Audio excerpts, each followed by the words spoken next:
아멘. 할렐루야. 이 새벽 주님의 전에 나오신 성도님들을 환영하고 축복합니다. 말씀과 기도로 시작하는 오늘 하루 하나님의 함께 하시는 은혜가 여러분의 삶 가운데 충만하시기를 기원합니다.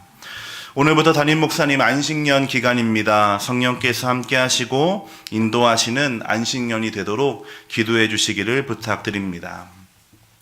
오늘 읽은 사도행전은 예수님의 승천 이후에 약 30년 동안의 초대교회의 역사를 기록하고 있습니다. 부활하고 승천하신 예수님께서 남기신 지상 대명령이 교회를 중심으로 어떻게 이행되고 실현되는지를 알려주기 때문에 우리는 사도행전을 교회행전이라고 부르기도 합니다. 또한 이 교회가 오순절의 성령 강림으로부터 태동되고 성령의 인도하심을 따라 사역하고 확장되고 발전되어 나가기 때문에 성령행전이라고 부르기도 합니다. 그 중에 오늘 읽은 1장의 전반부는 누가복음의 내용을 요약하면서 부활 이후부터 승천까지 주님의 사역과 마지막 명령을 소개하므로 이제 곧 시작하게 될 교회가 어떠한 곳이며 또한 이 교회를 통해 계속되어질 하나님의 구원 사역, 이 하나님의 구원 사역의 성격이 어떠한 것인지를 우리에게 알려주고 있습니다. 즉 오늘부터 함께 살펴볼 사도행전이라고 하는 이 책은 내용으로 봤을 때는 복음서와의 연장선에 있고 의미로 보았을 때는 예루살렘에서 끝이 났던 예수님의 구원 사역이 이제 성령을 받은 교회를 통해 땅끝까지 퍼져나가고 있는 그 모든 과정을 기록한 책이다라고 할 수 있는 것입니다.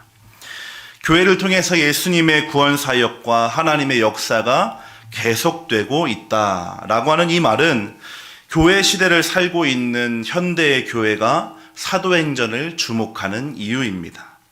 또한 오늘 우리가 함께 이 말씀을 공부하는 이유가 되기도 합니다. 왜냐하면 땅끝까지 증인이 되리라 말씀하신 주님께서 아직 오지 않으셨고 또한 곧 다시 오실 것이라고 말씀하셨기 때문입니다. 이제 한 절씩 살펴보도록 하겠습니다. 먼저 1절부터 2절 말씀입니다. 1절과 2절을 함께 읽겠습니다. 데오빌로여, 내가 먼저 쓴 글에는 물은 예수께서 행하시며 가르치시기를 시작하신부터 그가 택하신 사도들에게 성령으로 명하시고 승천하신 날까지의 일을 기록하였노라. 아멘. 1절과 2절은 이 글의 수신자와 저자 또 예수님의 공생애가 간략하게 소개되고 있습니다. 사도행전의 저자는 누가복음의 저자와 동일하며 바울의 동역자이고 의사였던 누가입니다. 흔히 우리는 신약 성경의 저자에 대해서 생각하게 될 때 바울을 가장 먼저 떠올립니다. 그가 13권, 그러니까 신약 성경의 절반에 해당하는 많은 책을 기록했기 때문입니다. 바울에 이어서는 우리는 요한을 떠올릴 수가 있는데 마찬가지로 한 개의 복음서와 세 개의 서신서, 또 요한계시록까지 자신의 이름을 딴 책들을 기록했기 때문입니다. 그에 비해 누가는 크게 조명되는 인물은 아닙니다. 왜냐하면 그는 2권의 책만을 기록했기 때문입니다. 그러나 단 2권뿐이지만 분량에서 본다면 이 누가복음과 사도행전은 신약 성경의 약 30%에 해당하는 많은 양이 됩니다. 그만큼 가장 많은 양을 기록했다라고 하는 것은 많이 남겨졌다라고 하는 것이고 우리에게 전해주는 것, 오늘 우리가 살펴볼 것 또한 많다는 의미가 될 것입니다. 누가는 누가복음과 마찬가지로 이 글을 데오빌로를 위해 썼다라고 기록하고 있습니다.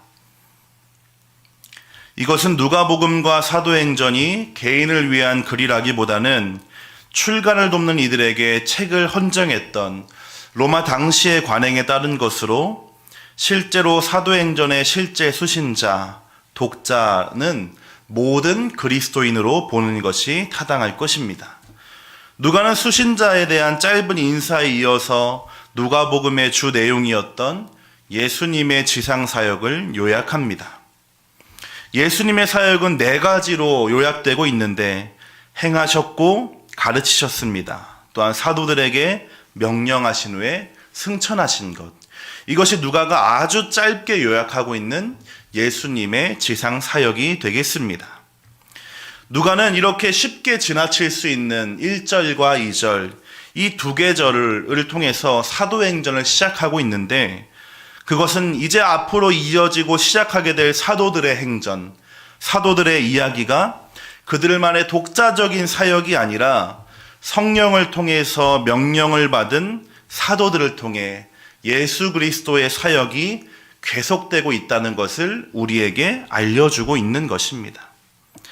사도행전이 복음서와 연결되어 있으면서 또한 요한복음 14장의 말씀처럼 이제 예수님이 하셨던 일, 또 그보다 더 큰 일이 사도들과 제자들, 교회를 통해서 계속되어질 것, 이것이 1절과 2절에 담겨져 있는 의미가 되는 것입니다.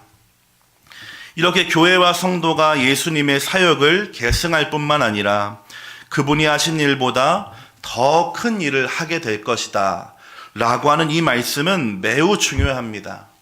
왜냐하면 교회가 다른 종교들처럼 정해진 가르침과 교리, 교훈을 지키는 데 목표를 두는 것이 아니라 저와 여러분과 같은 우리 한 사람 한 사람이 하나의 그리스도가 되어서 세상을 구원하시는 하나님의 계획에 동참하고 동역한다는 의미가 되기 때문입니다.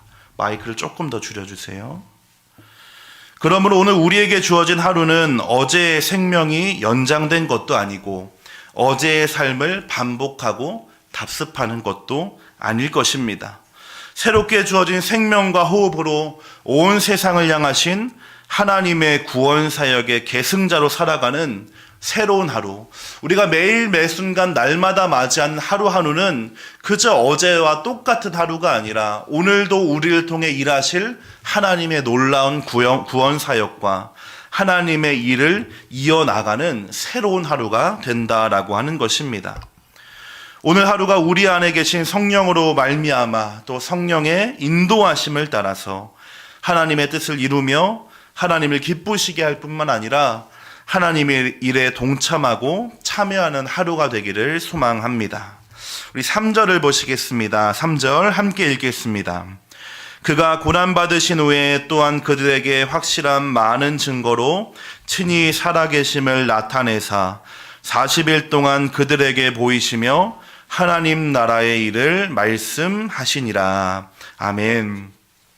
주님께서는 부활하신 이후에 40일 동안 제자들과 함께 하셨습니다. 그들과 먹고 마셨을 뿐만 아니라 그들에게 하나님 나라의 일을 말씀하셨다라고 기록하고 있습니다.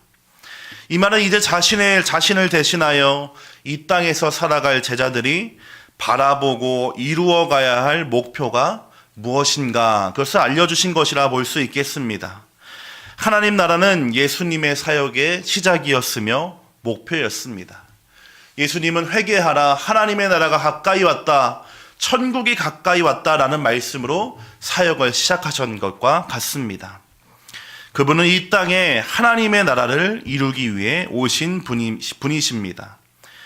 하나님의 나라가 마태복음에서 천국으로 표현되기 때문에 흔히 우리는 이 하나님 나라 천국을 죽음 이후의 세상을 말하는 것처럼 이해하기도 합니다. 그러나 하나님의 나라는 죽음 이후의 삶뿐만 아니라 오늘 우리가 살아가는 이 땅에서 이루어지는 하나님의 통치를 의미합니다. 그러므로 하나님의 나라를 이루어 간다라고 하는 것은 먼저는 나의 삶에 하나님의 다스림과 인도하심이 이루어지는 것, 그것을 의미하는 것이고, 오늘 사도행전의 전체 흐름과 이어서 본다면 제자들을 통해서, 사도들을 통해서, 교회를 통해서 하나님의 나라, 그분의 통치가 확장돼 가고 점점 더 이루어져 가는 것을 말씀하신다라고 볼 수가 있겠습니다. 흔히 우리는 하나님의 나라를 확장해 나가야 한다, 이러한 표현을 자주 사용합니다. 그러면 생각해 볼 때 어떻게 하면 하나님의 나라가 확장될 수 있겠습니까? 특별히 우리는 이번 가을을 맞아서 한 성도 한 영혼 하나님께로라는 주제로 함께 전도 축제를 행해 나가고 있습니다. 하나님의 나라가 먼저 나의 삶에 이루어지는 것이라고 한다면 이 나라가 확장되는 것은 내가 두 발 딛고 살아가는 나의 삶, 나의 가정과 나의 일터와 나의 모든 생활 환경이 하나님의 다스림 가운데 이루어지는 것을 의미할 것입니다. 이 나라가 더욱더 확장되어 나가야 한다라고 하는 것은 그러한 나를 통해서 또 다른 교회가 세워지고 또 다른 성도가 세워지고 하나님을 알지 못했던 한 영혼이 이제 하나님을 믿고 그의 나라로 세워져 나간다라고 한다면 하나님의 나라는 점점 더 제한 없이 끊임없이 확장되어져 나갈 것입니다. 그것이 이 땅에서 부활하신 이후에 주님께서 제자들에게 가르쳐 주셨던 하나님 나라의 일이 되겠습니다. 이어서 4절과 5절을 함께 보시면 주님께서는 이렇게 말씀하십니다. 예루살렘을 떠나지 말고 내게서 들은 바 아버지께서 약속하신 것을 기다리라. 5절은 함께 읽겠습니다. 요한은 물로 세례를 베풀었으나 너희는 몇 날이 못되어 성령으로 세례를 받으리라 하셨느니라. 아멘. 이 하나님의 나라를 이루는 것, 하나님의 나라가 확장되어 나가는 것은 예수님의 가르침이나 사람의 노력으로 되는 것이 아니다라고 하는 것입니다. 제자들에게 한 가지 필요한 것, 반드시 필요한 것이 있었는데 그들은 성령을 받아야만 했습니다. 특별히 주님께서는 이것을 아버지의 약속이라고 말씀하십니다. 내가 이제 하늘로 가야 이 땅에 성령께서 보혜사께서 오실 것인데 그분은 아버지의 약속이며 이제 너희는 그 성령으로 세례를 받아 살아가게 될 것이다. 제자들에게 말씀하신 것입니다. 그렇게 성령을 받은 제자들은 이제 증인이 되어서 땅끝까지 이르게 되는데 우리 이어지는 6절부터 8절 말씀 함께 읽겠습니다.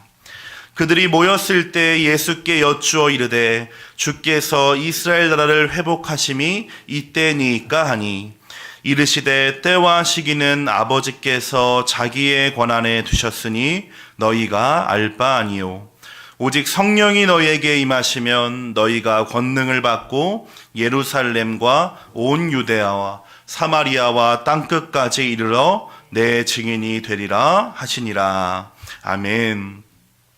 이렇게 예수님께서 성령을 약속해 주셨지만 아직까지 제자들이 온전히 예수님의 말씀을 이해한 것은 아니었습니다.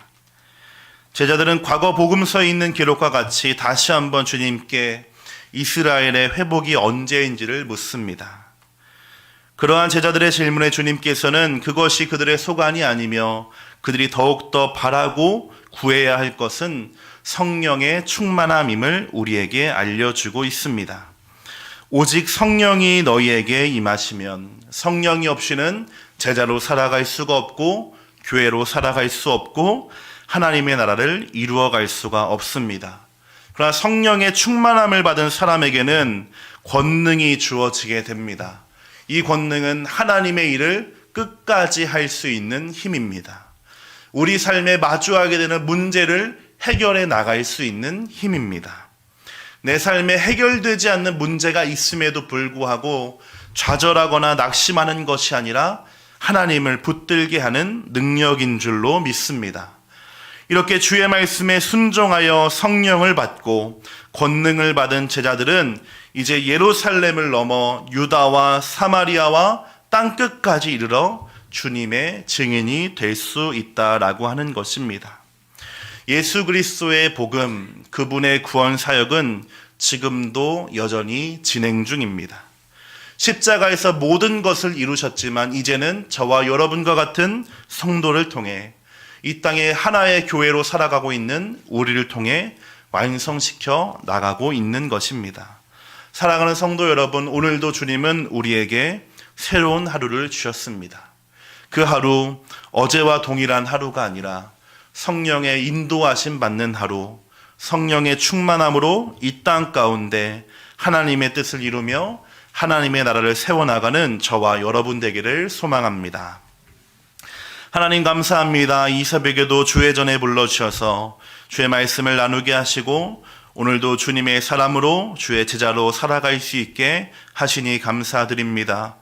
오늘 우리에게 주신 새로운 하루, 하나님의 뜻을 이루는 하루가 되게 도와주시고 성령께 붙잡힌 바 되어 하나님의 다스림 가운데 주의 일을 해나가는 우리 모두가 되게 도와주옵소서. 예수님의 이름으로 기도드립니다. 아멘.